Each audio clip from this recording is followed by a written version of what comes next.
And from time to time, actually once a week, Dr. Sandhu comes in studio with George Cummings, but he actually came in to hang out in the Jellyman Hour.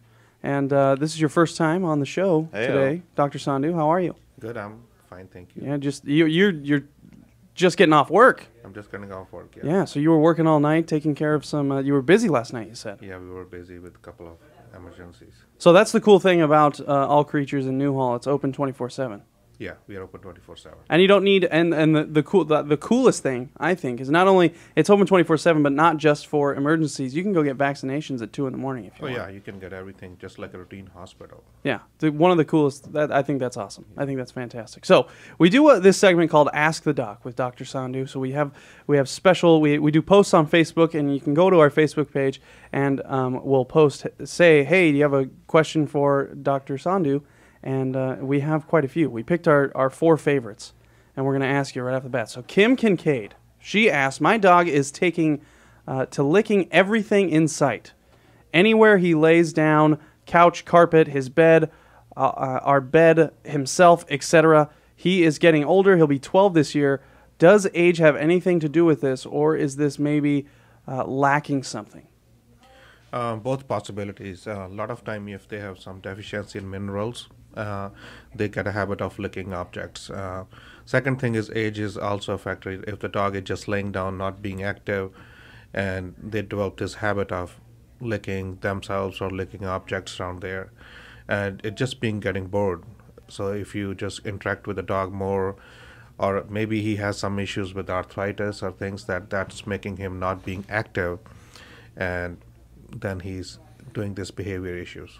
So what are some of the things? So my dog actually licks his elbows like till they're raw, and my dad used to take him on walks all the time, but now he's got kind of arthritis in his hind legs, so he can't really walk as well.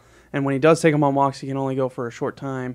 So what are some of the things you said you can interact more with the dog because that might be one of the issues? What else? Yeah. What are some other things that you can do? Especially in case of your dog, if he's having licking on one spot a lot too, it just become a behavior issue too. And at the same time, it's a lot of itching in that spot because it maybe have some sore up there, so the nerves get more active. And the way we have injuries and when we are healing, we feel more itch in that, and that make us scratch too, even though we know we are not supposed to.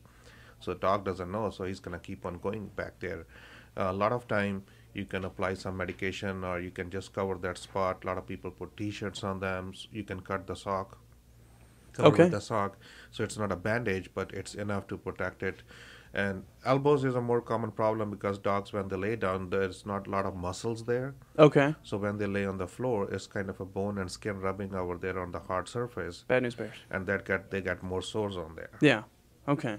And the best thing, for example, your dog, which I would recommend you, stem cell.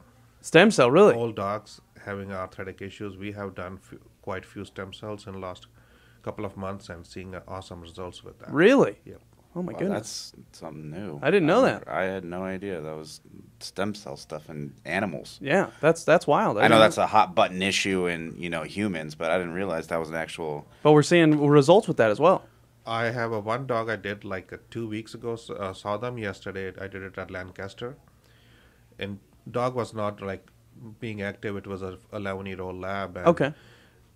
Day before yesterday told me this is the first time in 4 years he was playing with frisbee. Really? Wow. And I didn't expect that fast recovery either, so it was a surprise. But we took him out for a walk, and it's totally different dog. Fantastic. And they're so happy with it. Wow. Okay, I'll have to tell my parents about that. Yeah, and we are the only hospital who does in-house stem cell. Like we harvest, okay, we process. We have equipment in our own hospital, so we don't ship it outside. Oh, fantastic. And that way we get a really good harvest of the cells. Fantastic. Yeah, see, the issue I have with my dog is he licks his lips all the time, but primarily between the hours of 5 a.m. and 7 a.m. right before I wake up.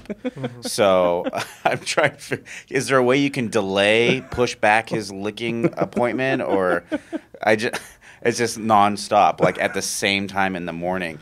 I guess the answer is maybe what you said is he's bored, or also maybe are you giving him enough water so he's not thirsty in the morning? Are you giving food right before that time? Yeah. Well, his I guess his food and his water is across the house, so he goes over there. But would you suggest having a bowl of water like where he sleeps as well? Something very close to him, you know. Like Okay. For example, if it's his time to eat or drink at that time, you know. Good to know. There you have it. Some changes. Okay, Maybe- speaking of thirsty, summer's right around the corner. Yeah. Okay, so a lot of people shave their dogs and stuff. And one question we had, can you shave a golden retriever in the summer and not ruin their coat? No, you can. You can. It's a good way to go to, you know, especially maybe start in spring. So they go through the summer really nice, thin coat, and then when the winter comes, they have their coat back. I get confused. I hear like mixed things about this. Is it okay to shave a dog, or does it depend on the breed? You don't or- have to only shave. You can have a clip, you know, like number 1 or number 2 blade, so they still have a fine coat on them. You're not just going all the way to the skin. So you're not Okay. like razor blades, Yeah, cutting yeah. like Just you shorter. shave your beard. So Yeah, it's okay. It's okay to do It's that okay in to the do that. summertime. Is it good for Especially dogs? It's got really hot in this area. It's good for that. And so it is good for dogs And, if you when shave. they're them. outside dog, they can get a heat stroke.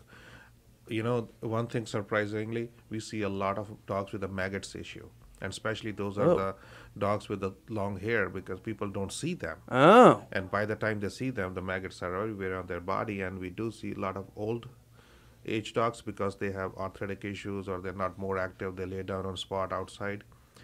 They get wound, long hair, maggots start crawling, and Oh. then it's a problem. good grief. Okay, noted. Yeah. And you know what's great about All Creatures in Newhall? Not only is it an emergency center or your any type of needs, also grooming. They also do grooming. Yeah, we do all Yeah. that. So they do everything. It's one-stop shop Yeah, for all your I animals. like it. Any time of the day. Any time of the day or night. I might 24 take hours a him day. right when he wakes up, 5 a.m. Well, when my dog wakes Yeah, up at just- 5 and a.m., try and I'll figure take out him the to We groom should licking shop. try your that, you know, let's see what's going on Yeah. at that time. There we go. All right. Hey, make sure you go to allcreaturesemergency.com for all the info you need about All Creatures Veterinary Center in Newhall. Or we have tons of stuff on hometownstation.com. Also on our YouTube channel. Dr. Sandhu's a celebrity on our YouTube channel over there. So make sure you check that out. There's a YouTube button at the top of hometownstation.com. You can see all the videos there. And Dr. Sandhu is joining us in studio. We had a question, and it seemed urgent, so we'll start with this one. Sure. We had someone call in during the break, and Sue Reynolds, she actually asked this question last week, and it turns out she has a search and rescue dog. It's a Doberman named Noodle, and she bites her fur, apparently, due to allergies. But because she's a search and rescue dog, she can't give her Benadryl or Claritin or anything like that, any type of allergy medicine, because it messes with her ability to search, I guess. So is there anything she can do about... She thinks it's an allergy for her biting her fur. I mean, if that's the issue, it's been going on for a long time, and she cannot give those type of medications. The best way to do is then test for what kind of allergies it has, and then eliminate that problem. If it's related to the food, or it's related to the environment around her, or sometimes the bedding and things like that. And there's a test these days. All the vets need to do is just draw blood. We send it to the lab, and they actually do allergy testing on basis of your zip code. Okay. So they have made the pockets, and then by doing testing, you can find it out what it's allergic to, and then if it most probably is going to be food issue, and you can eliminate and Just find cut it good out. food. Yeah. Yep. Okay. So get tested, Sue. Get Noodle tested is what the advice That would is. be the best way to go. Okay. And sometimes you can also use some topical medication too. You don't have to give Gotcha. oral. That can mess up with that. There's some sprays and things, the basic things you can do and help that way. Fantastic. Okay. Now I'm sure you get this. You've answered this question before, and going off of that question, I know they were talking about you can't give Benadryl to him because he's a search and rescue dog. But my question is what human medications can you give to dogs and not give to dogs? Because I feel like I've had instances where my dog has an upset stomach where he's throwing up kibbles and bits everywhere. But can I give him, Tums. yeah, Tums, Yeah, something you can like do that? Pepsid. You can do things like Uh-huh. that. Not a problem. The biggest issue with dogs when they have problem with the pain, people like to give Tylenol, Motrin, and things like that. Those are not good for dogs. Okay. It can cause a lot of issue with the stomach. It can give them ulcers actually to the dogs. The only human medicine, for example, in case of pain, which I'll let people know that they can use some buffered aspirin, which is safe. But Okay. anything else you cannot use for that purpose. In case of allergies, Benadryl is a really good drug. I love it because it doesn't have any side effect. It's over the counter. It's cheap. always good to try that. But is there like a formula where you can say this is good for dogs, but this isn't good for dogs? Or is it just specific to each one? Depending on, what kind of issue or what kind of drugs you're using on human side to the dogs. I always tell people, if you look at all the medication we use, it's been tested on animals before we get it. Sure.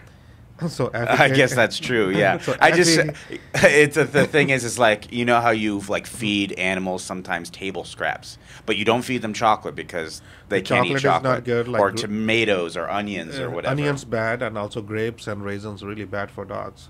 You cannot do those things. There's always, if you go online, or if a lot of time, a lot of vets, they have a list of things which you can do or which you can't do. So talk to their own veterinarian. If they want, we have a list in my hospitals, the one over here in Canyon Country and Outreach and even in Lancaster. So when people call, we tell them, okay, give us your email. We can send you a list of do's and don'ts you need to do. Got it. That way it helps people. And that's not just for dogs, right? That's for cats. Cats and also, yeah. Okay. All right, we're talking with Dr. Sandhu. It's Ask the Doc, our segment here. And Teresa Weekid, I believe it's, I don't know how to say her name, I don't know. But she said, I adopted a very small feral kitten who was only 7 weeks old and 1 pound. She was dewormed for tapeworms, roundworms this weekend, and yesterday she had diarrhea and blood in her stool. Should I worry? Absolutely, especially being a 7 weeks old kitten. And they don't have a strong immune system, and plus the digestive system is not well developed. And if there's a bleeding, there's some lesions or inflammation going in GI tract, it could be parasites. Oh. So the best way to do is get a fecal done.